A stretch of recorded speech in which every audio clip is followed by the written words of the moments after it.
Amém, igreja? Sou eu, o obreiro Lucas, aqui juntamente com o pastor Valmir. E nós estamos aqui para falar hoje, para comentar sobre a simplicidade de Jesus, a simplicidade do reino. Então eu vou aqui abrir, pergunta para o pastor Valmir, nosso presidente. Pastor Valmir, o que é a simplicidade de Cristo? Qual é a simplicidade do Evangelho? Amém, meus irmãos. Falar sobre a simplicidade do Evangelho é falar da pessoa do nosso Senhor e Salvador Jesus Cristo. Nós sabemos que o seu nascimento foi numa comunidade, e essa comunidade chamada Nazaré, naquela ocasião, era uma comunidade muito desprezada.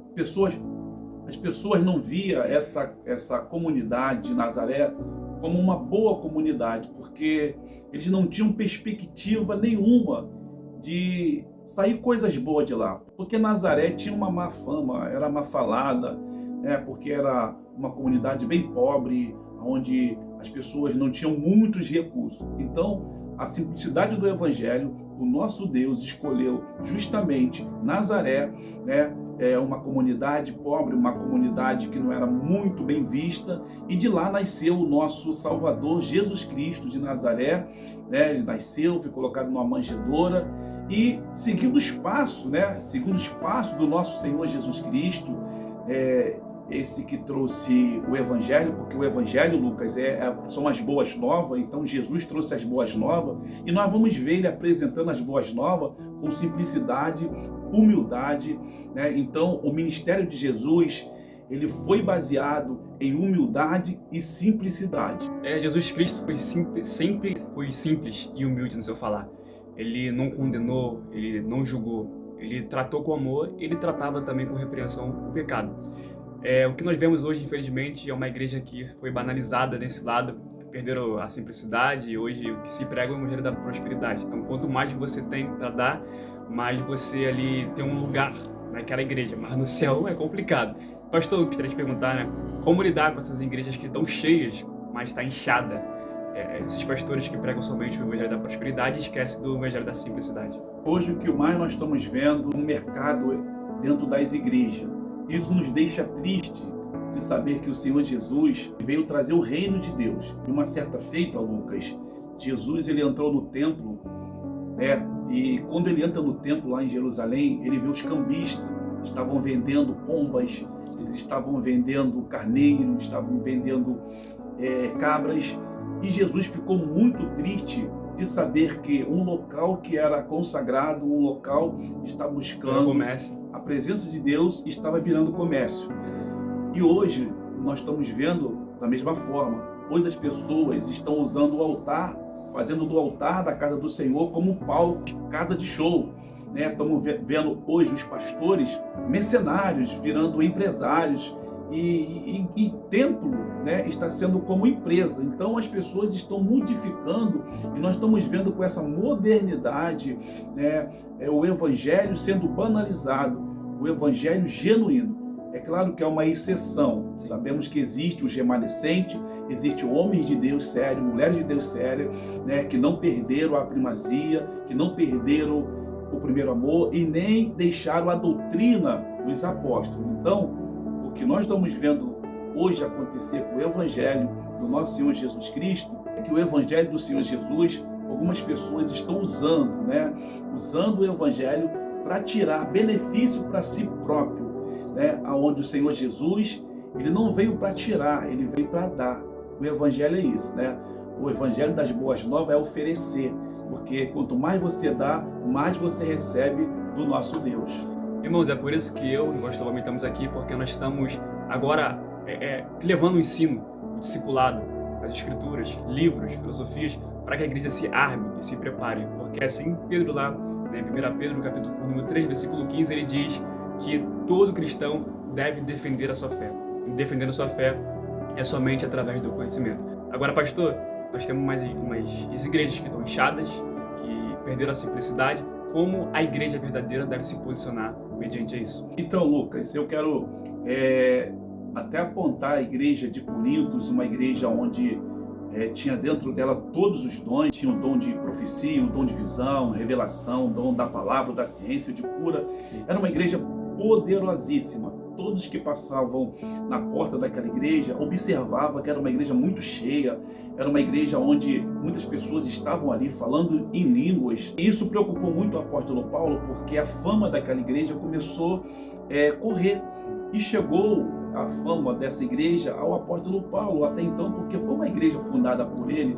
Ele tinha o maior carinho, né, por todas as igrejas, ele tinha muita preocupação, porque ele foi chamado para isso.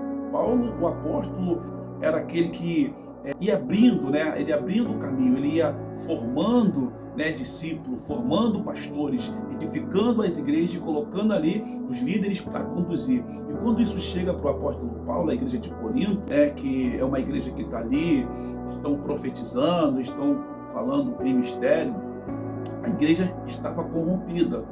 Estava havendo uma grande disputa dentro daquela igreja. As pessoas querendo se sentir melhor do que as outras, né? Pelo fato de falar em línguas, e o fato de falar em mistério, eles já não falavam mais sentindo a presença, mas falavam para impressionar as pessoas, para dizer que eles eram mais religiosos do que os outros. Então, Paulo, ele escreve essa carta a Coríntios.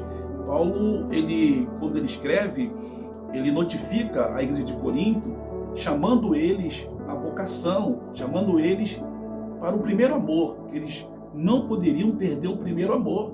E Paulo repreende eles, está chamando a atenção da ordem, porque o que estava acontecendo na igreja de Corinto era uma desordem, uma desorganização. E aonde há uma desordem não há progresso, aonde há uma desordem, logo, logo vai se romper e vai se desfazer.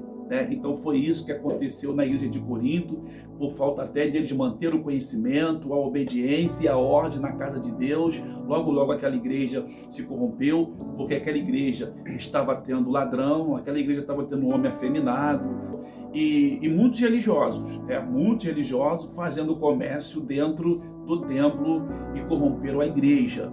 Então isso é um alerta, Lucas, para os dias de hoje, né? Não está muito diferente.